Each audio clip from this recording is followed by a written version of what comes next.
Welcome to a new podcast where we're breaking through and breaking it down with a new girl. Your host, Dawn Piercy. And we are on Mariano Big Dog's Corner. We have brought you Partick Kilpatrick. He is noted as being one of the finest screen and television character actors and villains of his time. He is also a producer, a director, a screenwriter, and president and CEO of UDF, which is Uncommon Dialog Films Incorporated. Patrick, welcome to Mariano Big Dog's Corner here on a new podcast. How are you? Well, it's my pleasure to be here. I'm very well, thank you. I'm ready for some form of dessert, I think, though. Now it's that time. As the Brits say, it's tea time, but yeah. I'm doing really great. Yeah, it is. Now, I know you're playing against a spectrum of Hollywood's leading action heroes with a hard-edged heroic role. Now, you had been in a serious car accident at 17 years old. How did you overcome that and be able to be a stuntman in over 100 roles? Well, I want to make clear. I mean, it was the same thing as being a stuntman, but I really wasn't a stuntman. I was an actor who was very physical and was able to do a lot of the physical stuff. I had a stunt double for 10 years, a guy named Dave Rowden, but you always end up doing most of it yourself because they get a better shot that way. And also because I was physical. In fact, the car accident was a great blessing because it caused me to stop just doing athletics at 17. And so since I was looking for a new way to relate to the world, I became a writer. And most high school athletes are not particularly verbal, some of them. So I became adept at communicating with the world by writing first. And it also introduced me to rehabilitative exercise and massage and chiropractic, so that when I finally found my way to acting 10 years later, I had the body of an athlete again and the mind of a writer, which is a great combination for an actor. And in fact, we teach acting, writing, directing, and producing together in my mentorship program. But so I had the mind of a writer in the body of an athlete, and I had the ability, because I knew about all these healing modalities, to put myself back together very swiftly when I did my own stuff in action movies. So the accident on the surface looks like a negative event because I almost didn't walk again. Right. But gratefully, that didn't happen. And it turned out to just be what I call God's pivot towards the skill set that I really needed. So most quote unquote negative events are actually that. They're just the universe pivoting you towards the skill set that you need for the future time on Earth. Absolutely. Absolutely. And, when faced with diversity as you have been and being able to focus that into your writing and put it into what you do, that's very inspirational. Absolutely. Now, I'm aware that you have several projects going on at this time. Can you fill us in on what you've got going on? Well, my company has a large number of slates at a lot of different economic levels, everything from what the big studio movies, although as an independent film company, we would do them skillfully for much less, but everything from $10 to $20 million films all the way down to $100,000 films. That slate, the heavy lifting has been done on a lot of those, the writing of the scripts and the advanced global development. Now, we also, I took the time the last 4 years really to, in between acting jobs and producing things, to write a book. So we're shepherding that book to publication shortly. I have a great team around me, a big time New York agent, Murray Weiss and Intellectual Property Group here, and a great team here, Rob Cosberg and Mike Bean, absolute wizards at PR and that kind of thing. And so I'm just right now quietly reading the book. We shot the cover art this morning. And I'm also preparing an acting part that I'm shooting in Morocco and at their invitation teaching in Marrakesh, shooting in Casablanca and teaching in Marrakesh. And it sounds almost too exotic, doesn't it? Sounds nice. Is what it sounds. And then I come back from that trip, and I hope to travel around a little bit to that just because I'm over there. But I come back from that and I go into an intense pre-production period on something called, well, I'll keep the name of that one a secret, but I play the president of the United States in that one, and I'm directing that one. So, Wow.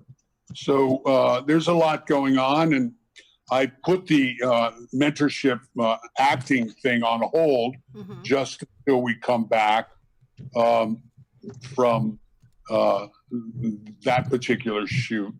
It was a good time to do that. Also, I don't know if your viewers realize, but you can't really get insurance for acting classes anymore because of the Me Too movement. All the insurers have gone away.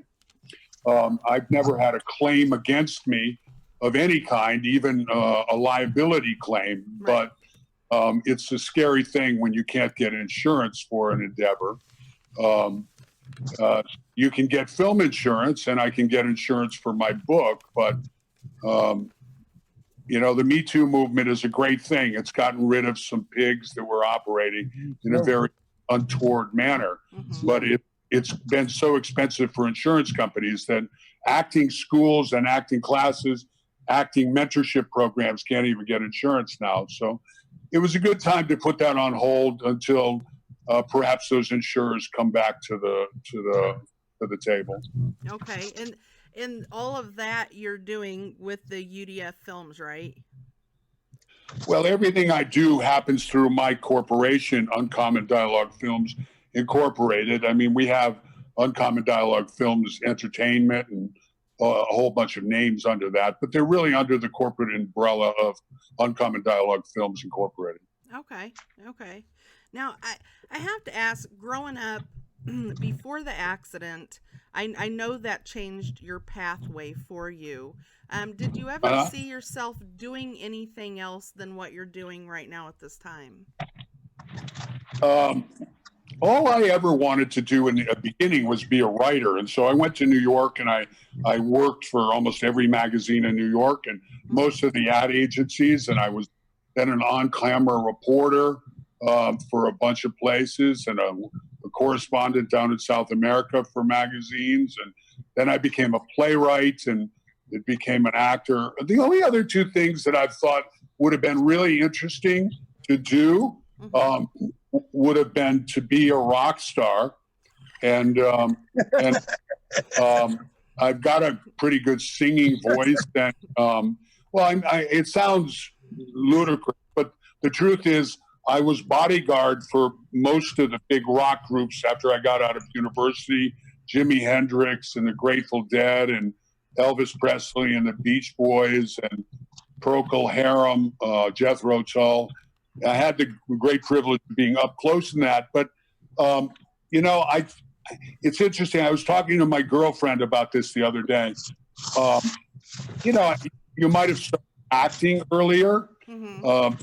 But it worked out pretty well. I got a great background in advertising and journalism and all of that. The other thing, you know, I think you can accomplish anything in our culture if you start out early enough. I think thinking about being the president of the United States early enough would have been an interesting thing to do. You still have time. I don't know if I do. I mean, we talk about it. I ran for Congress once for about 3 weeks. It's something you really have to put everything else aside for a period of at least 2 years. and I was never really willing to let the children of the films go without taking them to college. It's something, because ultimately I try to stay as engaged. And indeed, the film I'm about to direct has a lot to do with the world we live in as far as politics. Right. I mean, I'm playing the president of the United States in the movie. So we're dealing with those issues on a daily basis. Right. But, the reason Bill Clinton became president is he got that in his head when he was about 9 years old. Well, I got it in my head to become a writer, so I became a writer. Then when acting happened, I got it in the head of producing movies and doing all of that.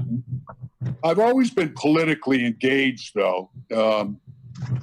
Right now, I'm dealing right today with some fact that I turned down some work in China. They wanted me to come over there and teach. And I said no, because it's not the first time. We've had Chinese entities that wanted to fund our films before. The problem is you have to ask yourself, where does that money come from? The first time I turned down that work, the money came from a group that goes around the world getting other countries to disavow Taiwan. Well, I'm sorry, I stand for the people of Taiwan to finding their own destiny and living without control by the mainland communist Chinese government.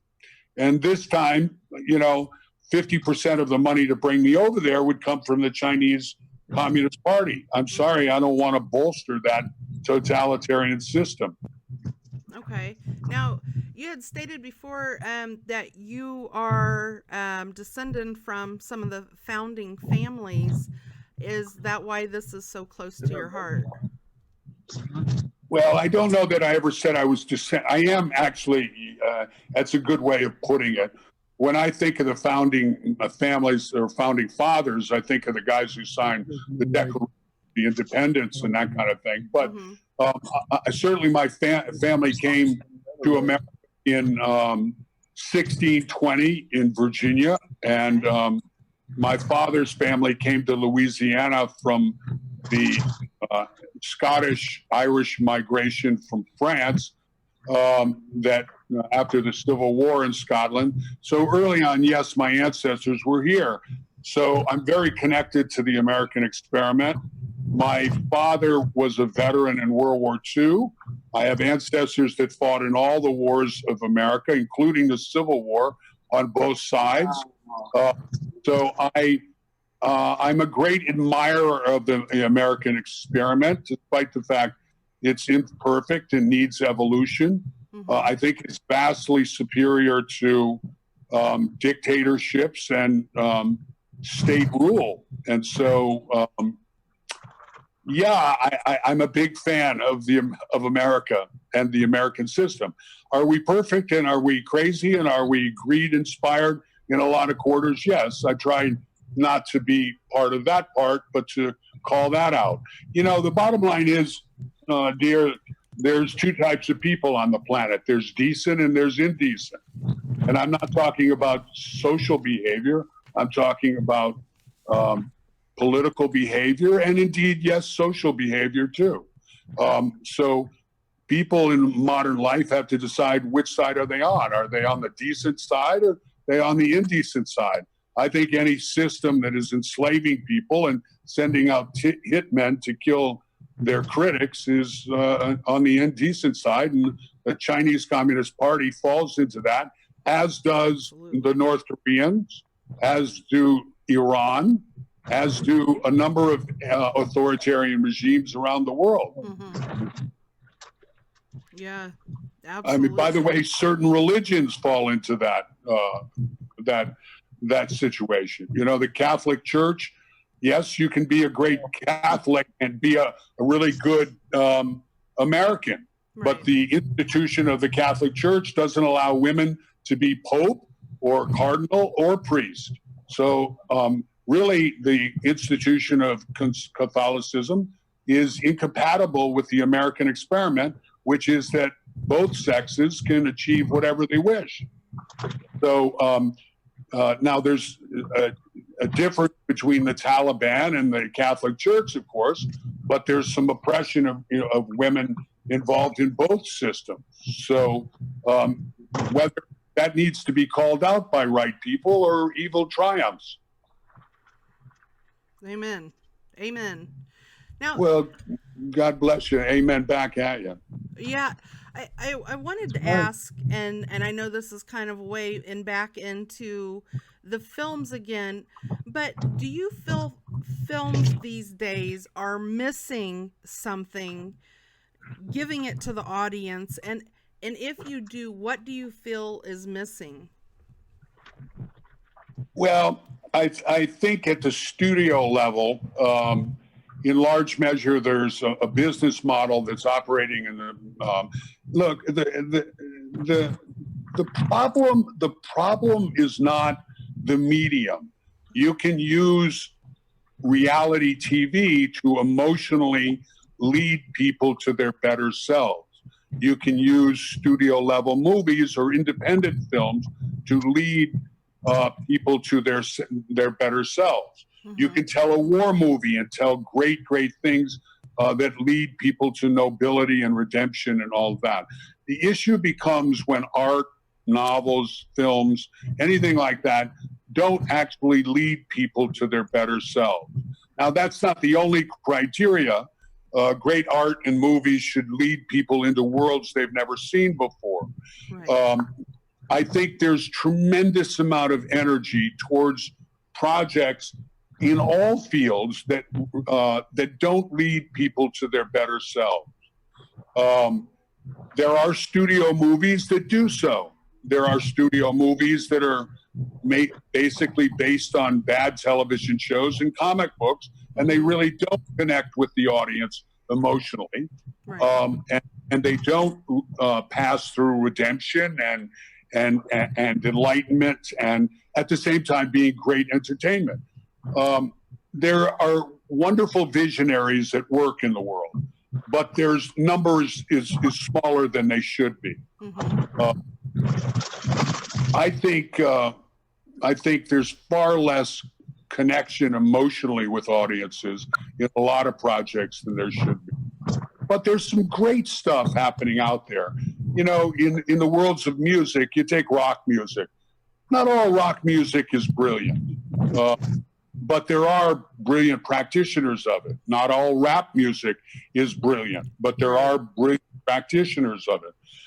In every field, those who are doing inventive, evocative, original, extraordinary work, you have to wade through a certain amount of stuff. But there's a lot of great, talented people operating. Absolutely, there is. Well, thank you very much for your in-depth answer. For our audience that's looking... Is that a way of saying long-winded? No, actually, it was very informative because there is so much missing today that's relatable on a very large scale, spiritually, with integrity and noble ways, and everything. You hit it right on target. So thank you. Well, thanks. A lot of people feel that they're forced into expediency or making the short-term situation.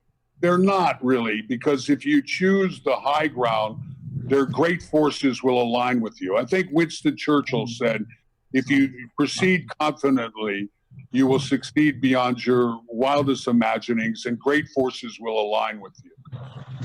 That is true. People have to have the courage to step out, and they have to have the courage and realize that the universe isn't going to. Now, if you live in communist China and you step out, you're going to be disappeared. And that's why that system needs to be spoken out against. Yeah, look, it's like food, okay? The food exists to nurture us and to make us better human beings. People sometimes I don't understand why people make the decisions they do sometimes, except they make quick decisions or they think it's a good economic decision. Right. It's not really. It's a short-lived deal. Yep. For our audience that wants to keep up with everything you've got going on, I know you've got a ton of projects coming out this year. Where can they follow you at? Well, I'm readily accessible. I'm on Facebook, and if you put Partick Kilpatrick in there, I'm the first thing that comes up. They can certainly go online and find Uncommon Dialog Films and call into the office or email into the office. I'm not hard to get a hold of. Some people do and are less accessible, and perhaps I should be. But I find really great things come from accessibility to the world, and I'm not shy about being available. Nice. Mariano, do you have anything that you'd like to add? If you're wondering why Mariano's so bouncy, it's because he's being driven in the desert. That sounds like a delightful fresh air experience. Yeah, I'm actually over here with my friend Mark, who actually was Navy diver, ex-military, just like myself, Navy. And we're over here by other side of Palm Springs. There's Chaca Mountain Bombing Range. Okay. So Nice. It's a military base where they actually do bombing, practice bombing stuff. Yeah. So yeah, I just told them as long as we stay away from where they're bombing. God bless you for being in the service. My dad was in the Navy, and we have a big film that has to do with World War II Navy. And one of my fondest aspirations is to get that done. So very nice. Thank you for doing all of that, guys. It was awesome. Hey, Patrick, I just noticed, I was looking on your IMDb. Man, you got a lot of credits, and I noticed this year it looks like you got like 8 or 9 or 10 films. I mean, you're pretty busy. I am. I've always been busy. The good news about being a writer and an actor and a producer and a producer's consultant and a teacher is there's always something coming at you. So it becomes a time management thing rather than I'll finish an acting job and I'm right back to whatever I'm doing. So I call it the curse of a liberal arts education. I noticed you do martial arts movies with different actors. I don't know, did you do martial arts before? Or, I don't know, you worked with Hector and some of these other martial art actors. What's his name? Don the Dragon Wilson, for example, or Benny the Jet, or Jean-Claude Van Damme. Jean-Claude and Steven Seagal and guys who are martial artists around the world you haven't even heard about. But I call what I do movie black belt. The only martial arts I've ever done is shooting consistently, and so I'm a recreational and competitive shooter. But I've studied boxing and I've studied jiu-jitsu, and I was a collegiate wrestler in high school, and as well as a whole bunch of other sports. And so I'm a big UFC fan, and I find myself mimicking guys like Carlos Condit and watch. But for me, it's more of a dance, really. But after a while, you do enough dancing and you can kick pretty hard. So I try to. You have to do it very quick on a movie set, and so it's really much of learn the things by the numbers and go. I still love shooting and do it as often as I possibly can. It's a great meditation. Yeah. I should mention that Blackwater, Jean-Claude and I originally 7 years ago did Death Warrant together. Well, Blackwater is coming out with him, myself, and Dolph Lundgren on the 6th in just a couple of days. So Blackwater. Also, I've got a movie coming out called Catalyst, where I play a pedophilic priest. Don't anybody say that's typecasting. And then, what else is coming? Assassin X is in the stores right now, and I'm very grateful I got People's Choice Award for that at the Action and Film Festival. And American Violence is in stores right now on Netflix. What else is coming out? There's a couple other things, but Blackwater coming out really well. Okay. So I haven't seen it yet. I hope it's great. I write about that extensively in my book, Nice. as well as a whole bunch of other things. In fact, we may have 2 books because right now the draft is 511 pages, Okay. and Wow. generally you only want about 250 pages per We've book. got 1 minute and 30 seconds before the meeting shuts off. I just wanted to let you know. There you go. I could keep you on here all night, though. You're so full of information. I did put a link to all the films that you've got coming up. I've linked them to your IMBD on your bio page as well. And I wanted to thank you so much for taking the time out of your busy schedule to be a guest here on Mariano Big Dog's Corner. And this has been a new It's my podcast. pleasure. And the one in Morocco is called Night Walk. It's Romeo and Juliet meets Islam.